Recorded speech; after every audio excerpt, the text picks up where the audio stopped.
तीन आहे मग आता तुम्हाला आठ लागले.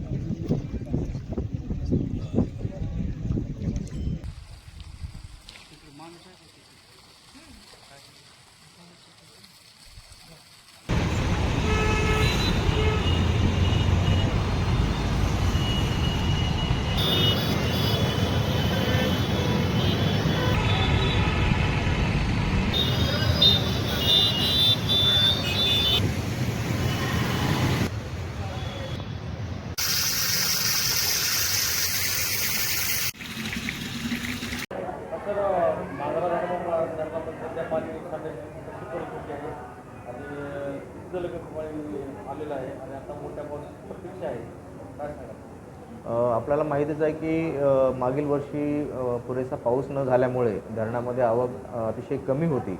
परंतु आज आपण यावर्षीची जर आकडेवारी बघितली, सिंचन विभागाकडून जे काही आकडेवारी प्राप्त झालेली आहे त्यानुसार साधारणतः 103 दशलक्ष घनमीटर एवढा पाणीसाठा आज त्या ठिकाणी आपल्याला मांजरा धरणामध्ये साठवणूक झालेला आहे आणि त्यामध्ये पाण्याची आणखी वाढ होणं सुरूच आहे.